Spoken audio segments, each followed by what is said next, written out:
community outpatient oncology clinic, and we're trying to get a survivorship program going. One of our challenges is having places to refer these patients to. They have mental health needs or psychosocial, and there's not enough counselors, there's not enough resources. I guess my question is the certifying body going to take into consideration that, yes, we've identified this need, we've reached out, and we've not been successful in referring patients? It's a great question. Like many of these credentialing things, it's like, just do it. Like, what's stopping you, right? But one of the, as far as counseling, one of the things that I've found helpful, and if you haven't checked it out, log in, go into Google and take a look, but just www.psychologytoday.com, just like the magazine Psychology Today, they have an amazingly helpful website that is very, very up to date, and patients can go in and they go to the psychologytoday.com, and there's a little thing that says find a counselor or find a therapist, and you push on that and you put in your zip code. And then all the way down the left-hand side, you can filter by what insurance do you have, and cognitive behavioral therapy, maybe for post-traumatic stress or whatever. If you want to use the filters, you can, but you don't have to. But just by putting in the zip code, I use this because I see a lot of patients from around the country, specifically Alaska and Montana. I see a lot of those folks, and I don't know, from counselors in Havre. Right, and but I'll do that with the patient, and we'll pull up their zip code, and we'll see who takes their insurance. And sometimes it might be a drive, and especially up in rural Alaska, but a lot of times it'll say on there that they'll do telemedicine or they'll do phone stuff. So at least for counseling, I found that. But you're exactly right. Some of these people need cardiology, but their local cardiologist is not an oncocardiologist and has no clue, right? But we do the best that we can, and something is better than nothing. And what I try to do then is kind of keep a little list of all those things that we're not having, and I bring them up, or when I'm talking to credentialing bodies, it's like, what about these things? And we just keep doing that. Question to Dr. Walker. So now with the new regulations with pain medication, we have seen dramatic surge in the number of patients that come to oncology clinic for refill of pain medicine for non-oncologic pain. So we as oncologists are swamped and numerous requests from patients, and it has become a big challenge. I end up sending many of those patients to palliative care docs who are great colleagues, but they are, again, swamped completely. What has your experience been in Boise, and how is it in other parts of the country, based on your experience? Obviously the epidemic of narcotic overuse and all of those things is pretty well documented, I would say. In my personal experience, strategically we set up our clinic and we had guidelines, and one of those was we don't treat non-malignant, chronic pain, because thankfully in our community we have a pain clinic across the street that's associated with the hospital, and that helps that burden.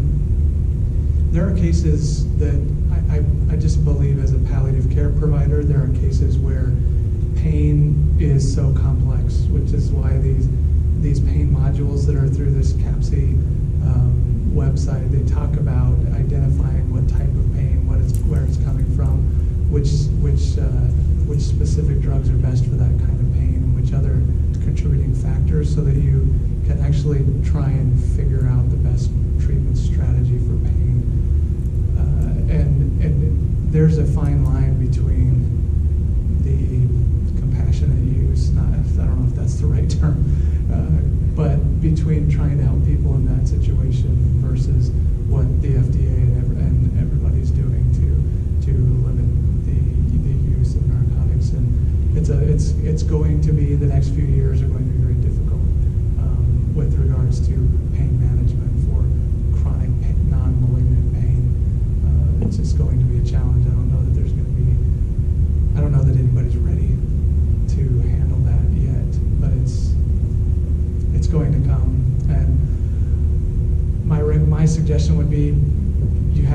put your boundaries up.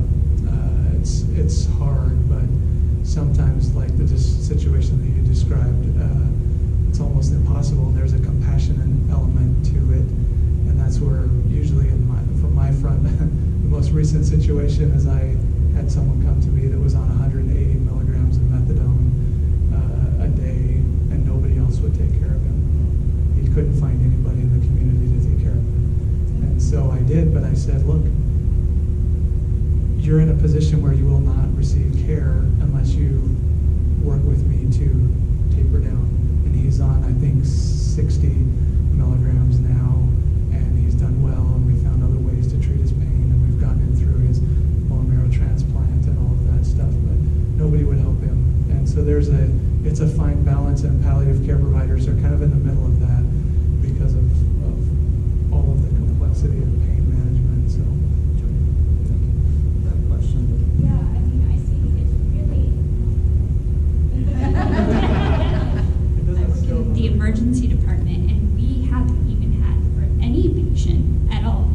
I do not work for a small hospital. It's pretty well known, I won't say. But we haven't had IV morphine for 8-9 months at all for any patient. And the last 3 months, we have no Zofran for anyone. And it's like you run out of it, and unless you're seeing a palliative care, and the primary care docs won't prescribe it because the regulations are so they go to the emergency room, and we have nothing to offer people. I mean, we can give them Dilaudid, but we're running short of that too. It's crazy. That's another problem I have. So, for example, when I'm on call, I receive phone calls at 5:30 p.m. because my call starts at 5 p.m. right? So patients, Dr. Shaw, I'm Dr. Nestor's patient, or Dr. Rash's patient, or one of my partner's name, right? So, and I ran out of my drugs. I need a refill. And what are those drugs? So it will be fentanyl patch, morphine, or Binaytara, and all those drugs, right? And I'm like, well, I can't really write those prescriptions right now when I'm on call in the evening. Can you wait until the morning? I said, no, I don't have any pill left. I'm like, what do you do about it for the last 1 week? He said, yeah, but I didn't have a chance to do it. And then you have to go to the ER. So that's what I do. Because many times, I'll tell you a story. I had a patient of mine with sickle cell disease, and the issue with sickle cell. So sickle cell causes one of the worst pain that one can ever have. So essentially, it causes impact of your bones, or tiny pieces of your bones, tiny parts of bone. It is dramatic. So the pain management is a critical aspect of management of sickle cell, as it is for cancer patients. And in the process, some of the patients start abusing drugs, right? So, again, when I was a fellow in Chicago, I would get numerous calls from, we have large African American patient the population, numerous calls for the sickle cell pain crisis. So I would, when I started fellowship, I would say, yeah, let me give a refill. So I would call the pharmacy and get it done. Then there was one patient who called and said, I really hurt, really. Well, she was giggling and laughing the moment I picked the phone, right? Hello. She said, oh, Dr. Shaw, I'm really bad pain and all that. I said, well, I heard you laughing. So yeah, somebody was telling me a joke, I just laughed. So anyway, so I took care of that. Next day I talked to my sickle cell attending. I'm like, hey, this is what is happening. What do you suggest? Because every night I get calls. It's like, well, our rule is do not give refills for opioids over the phone, or specifically after the call. If they need pain medicine, they have to call the regular doc. So kind of substantial change. So since then, my rule has been if somebody calls me after 5 p.m. and has been on opioids every single day, say, no, you got to go to the ER. And now in ER, as you pointed out, that is a major issue. Now the docs in ER say, you know what, you got to go to the primary care doc to get pain medicine. So in the whole process,